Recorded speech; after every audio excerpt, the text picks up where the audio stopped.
tous. Vous avez été nombreux à vous précipiter pour vous délecter du tout premier Presque 20h et nous vous en remercions. Je sais que vous piaffez déjà à l'idée de voir vos gueules d'ange en prime time. Il faut dire que cette semaine, la nouvelle édition du JT de l'IEP va vous régaler avec des caméras embarquées mythiques, un programme prometteur. Au sommaire de ce soir, l'emblématique soirée moustache avec un recensement des plus belles touffes, mais aussi la soirée écrite avec des images plutôt choc que chic.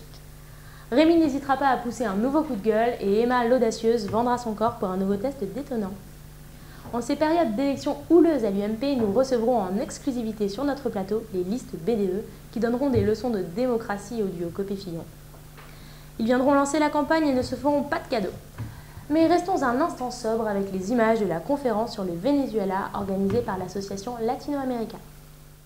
Bonjour à tous, Science Podcast se veut être le relais des différentes conférences qui ont lieu à Sciences Po Bordeaux.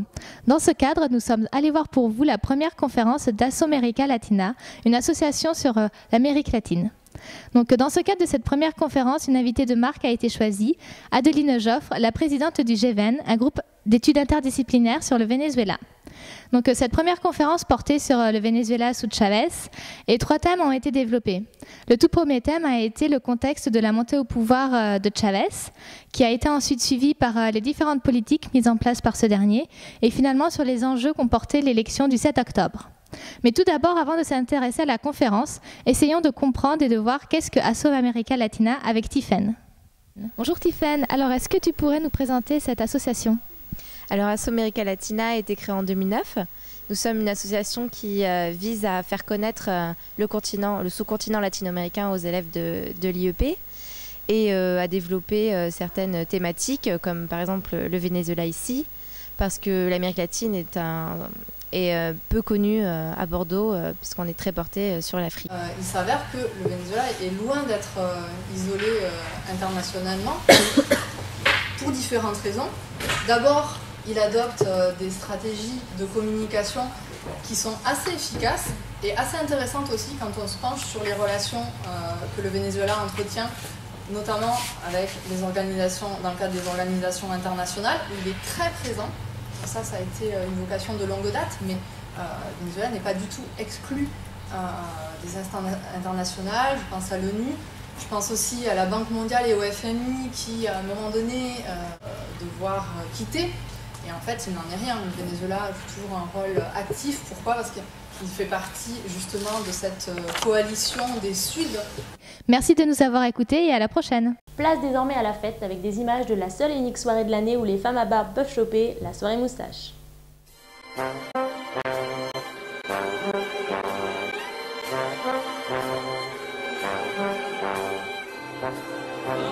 Ce soir, j'ai vraiment rien vu. Non, moi j'ai vraiment rien bu. Mais j'ai perdu les clés de ma maison.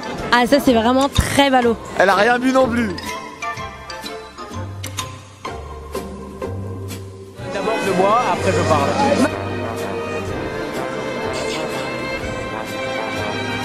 Ça va là? J'ai 19 ans et j'ai pas de poils.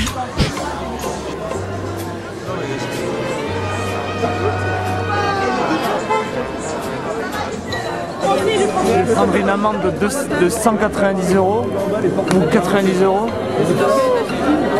C'est la fin de ma vie.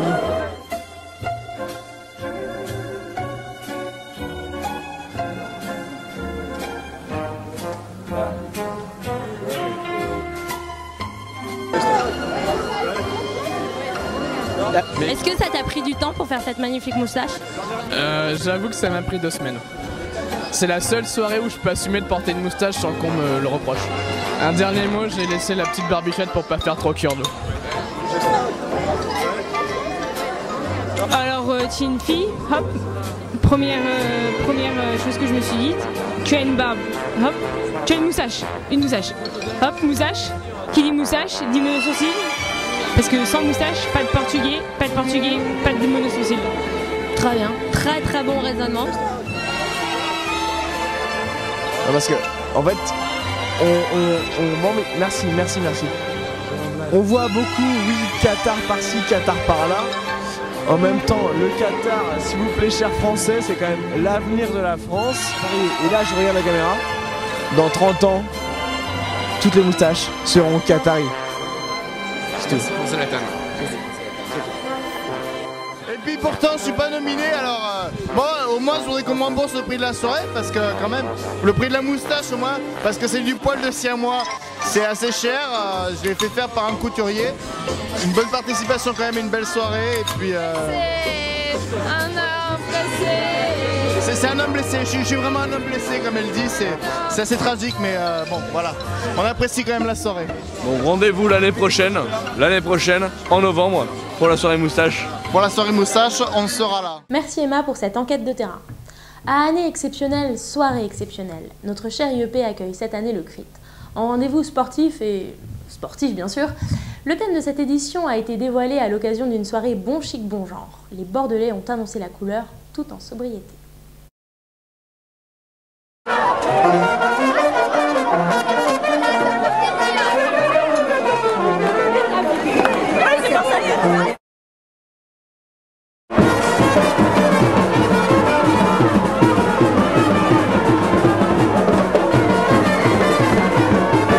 Est-ce que vous êtes d'accord pour être diffusé par Science Podcast? Vitement, mais ouais. Oui, tout à fait. Monsieur, que pensez-vous de cette soirée? Mais vas-y, tu m'as demandé... Non, ça va... la soirée, elle est hyper bien, tu vois. En quoi ce cri sera sûrement meilleur que celui de tous les autres? Bah parce que le nom est déglingo. Le nom est complètement déglingo, genre de ouf. T'es un bon journaliste, mec. Petite cravate. J'ai mis la cravate. Ah, en mode... Yann Barthès, quoi. Yann Barthès, mais un peu débraillé, tu vois. Ça fait un peu canal, quoi. Mais qu'est-ce que vous pensez du thème du cri de cette année? Moi, je trouve personnellement, je trouve le thème un peu... Voilà, c'est... D'accord. Bah, Fifi, ça claque trop, ça fait en mode calme-toi, c'est Bordeaux, tu vois, ici. C'est un bon thème, la vérité, c'est un bon thème. Alors que la monarchie, c'était clairement en dessous, quand même. Ah, je sais pas. C'était pas mal aussi, ça faisait en mode t'imposes, mais là, c'est classé.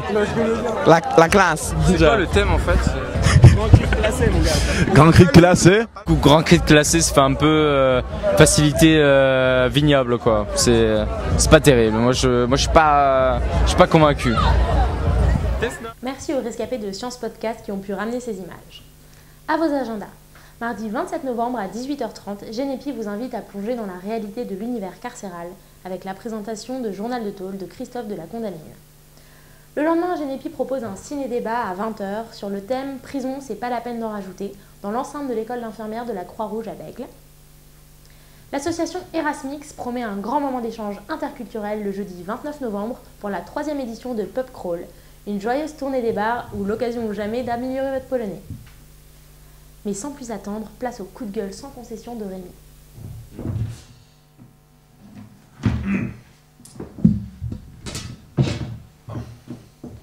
Plus à gauche, s'il te plaît. Plus à gauche, Rémi. Bon. Je commencerai par une remarque d'ordre utilitaire qui vaut aussi pour ceux qui regardent le grand journal, c'est-à-dire ceux qui n'ont Canal+ que quand c'est pas crypté. Les pauvres, quoi. Prolétaires de tout pays, pensez à apporter votre notification de bourse à l'IEP avant la fin de la prochaine quinzaine, faute de quoi ils encaisseront vos frais de scolarité. Et là, vous saurez que pour vous chauffer, Brûlé Das Capital ne vous accordera qu'une après-midi de répit grand maximum. Ces demoiselles apprécieront que toutes les calories ne sont pas bonnes à brûler au fitness, juste après avoir compris la pleine mesure de l'expression « charge non comprise ».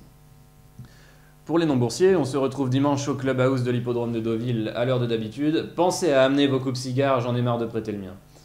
Dites à vos moitiés de penser également à ne pas confondre pantalon d'équitation et culotte de cheval. Sur les photos du rallye de la dernière fois, c'était moyen pour le moins.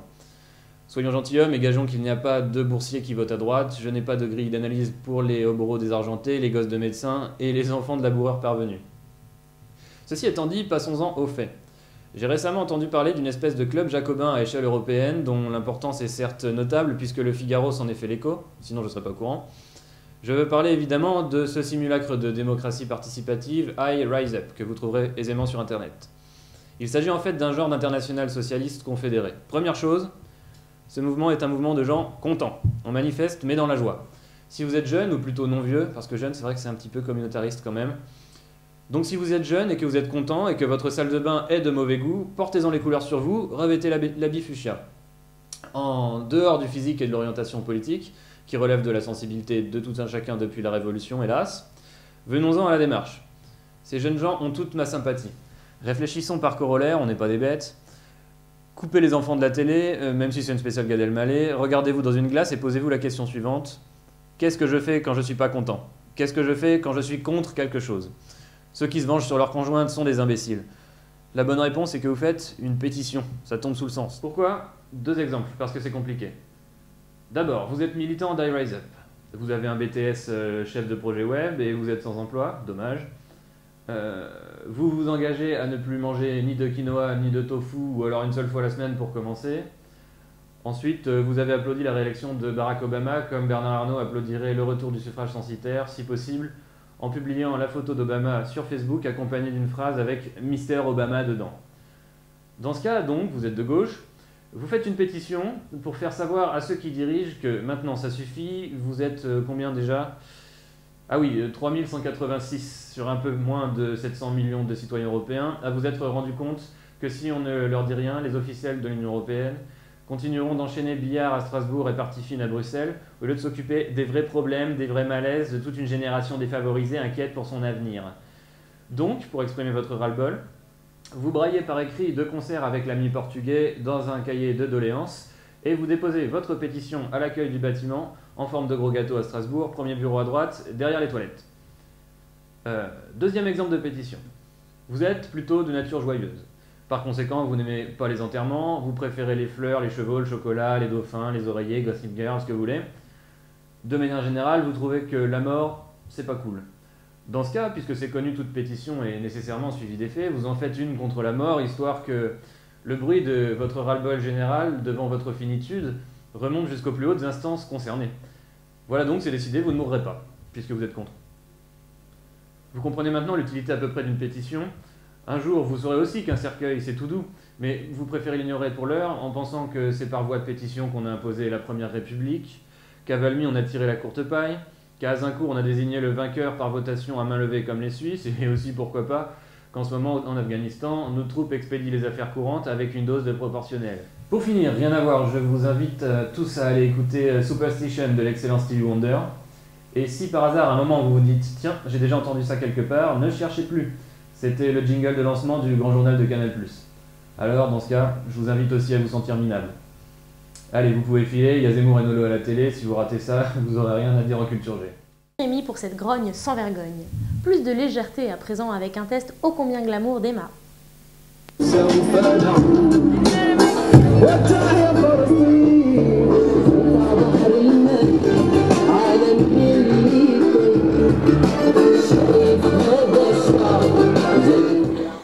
Tu filmes là? C'est merveilleux. Mais bon, donc oui, ce que je disais, donc Kikou les amis, hein. Donc sur le marché de Noël, on a rencontré une manifestation sur le conflit israélo-palestinien, comme diraient nos amis les géopoliticiens. Hein. Donc en gros, là, on était censé aller voir le marché de Noël, mais on est un peu kéblo. Donc au final, c'est une bonne occasion de suivre une manifestation et de comprendre un peu mieux les enjeux sous-jacents du problème. Hein. C'est dans la DDHC, ça, de manifester? Donc là, je pense qu'on va aller interviewer un peu des gens, un peu savoir ce qu'ils pensent, pourquoi ils manifestent, parce qu'il y a des gens qui ne savent pas pourquoi ils manifestent. Hein. Ça arrive. Même s'il y a un drapeau, parfois les gens ne savent pas que c'est le drapeau de la Palestine. Hein? Ouais, on est d'accord. Ça, par exemple, c'est le drapeau de la Tanzanie. Il paraît que vous l'aviez pas grillé. Hein? Bon. Bonjour, la manif se passe bien? Ah, non, ne fermez pas la fenêtre. Ah. Kikou. Bonjour. Bah ça va, ça va. Alors, comment vous appelez-vous? Théo. Merde, je sais. Ouais. Théo. Théo, voilà. Qu'est-ce que vous faites là, Théo? Ah putain, je comprends rien. Et j'ai ma fiancée qui est là. Donc elle m'a un peu devant, donc moi je prends des photos personnelles histoire de faire un bookmaker. Je pense que c'est une bonne cause aussi. Et disons qu'elle m'a un peu entraîné là-dedans, elle m'a parlé, donc j'ai connu un autre Maroc, voilà. Georges Abdallah est un résistant libanais. Pendant l'invasion israélienne 78, Il a été blessé 2 fois. Alors Georges, aujourd'hui, il a reçu sa libération pour la 2e fois et le gouvernement fait appel à cette décision. Donc 2 tribunaux qui donnent la libération à un être humain et que le gouvernement fait appel et on le garde en prison, c'est très bien clair pour tout le monde que c'est un prisonnier politique.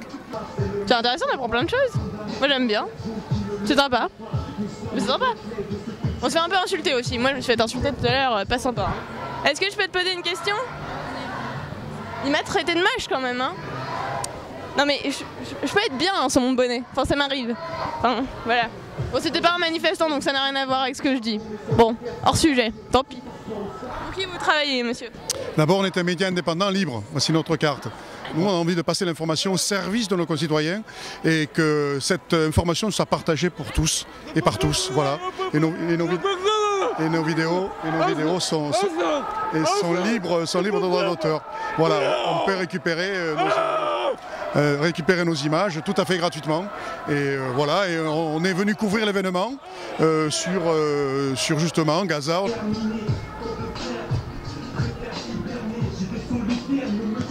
C'est la fête. C'est sympa, c'est convivial. Oh mon dieu. Par contre je suis un peu décoiffée là. Toute cette action ça me... Ça fume des joints, hein. Non je rigole, c'est une blague. C'est une blague, c'est une blague. Non, c'est pas une blague, c'est vrai. Il y a du joint. Et j'y peux rien moi. J'aimerais trop prendre la parole. Je suis pas sûre que ce soit une bonne idée. Des jeunes se moquent de moi. Je veux qu'on les filme. Ils se moquent. Ils se moquent. Easy, easy. On ne se moque pas les jeunes. Hein. On reste respectueux. Voilà. Et donc voilà, on va peut-être aller au marché de Noël, mais ce sera pour tout à l'heure. Donc j'étais plus en tenue marché de Noël que tenue conflit israélo-palestinien. Donc voilà. J'ai fait ma prise d'antenne là. Ils sont sur les charbons ardents, prêts à tout pour être en haut de l'affiche. Les listes BDE sont sur notre plateau en exclusivité. Voilà, donc je suis avec les prétendants aux listes BDE. Ils sont ici avec nous ce soir, ils vont un petit peu se présenter, défendre leurs idées. J'ai la U-List, juste là-bas. Oui. J'ai le BDX. J'ai le Black Power. Et la Hezbollist. On est avec la Hezbollist, on est une liste dissidente et on veut faire des soirées dissidentes aussi, tu vois. Et par exemple avec nous, ces soirées zouké, tu vois, collées, serrées, tout comme ça. Que j'aimerais bien qu'on soit un peu plus pris au sérieux. Non, parce que ils sont gentils les puceaux de première année et les mongolitos de 3e année, mais si tu veux, entre les deux, il y a quand même un large espace qu'on est en train d'occuper. Petit à petit, on prend de l'ampleur et j'aimerais bien qu'on respecte un peu ça, voilà. Je veux dire, on vit quand même dans un pays de racines chrétiennes et blanches, on va dire. Bon, ils nous font rire là, les Qataris. Mais faut quand même pas déconner. Faut quand même pas déconner. On a fait l'effort de mettre nous aussi, un arabe dans la liste, on a un juif, on a un PD, on a un rouve. Vous l'avez quand même bien compris, quoi. Je veux dire, on va quand même pas nous taxer de pas taper dans la minorité, quoi. Ils vont nous parler un peu là de la crise de la dette. Qu'est-ce que vous en pensez? Qu'est-ce que vous avez comme proposition à faire? Votre philosophie, votre politique? Concernant la crise de la dette, je suis inquiet. La vérité, la famille qui est au pays, enfin, je suis inquiet. Des petits négris qui repartent. Je veux dire, le port de la Lune est là, classé patrimoine historique. Le nouveau pont, bassin à flot, tout ça, la Garonne.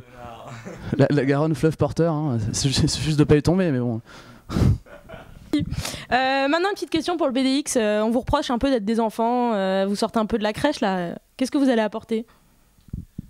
Déjà, pour commencer, on apporte les 3 Mr. Y 2012, moi, et le 2e et la 3e place, et la 2e Miss Y. Donc on apporte de la choune, on apporte du cul, on apporte de la bite. Est-ce que la France doit avoir peur? Oui, je pense que la France doit avoir peur.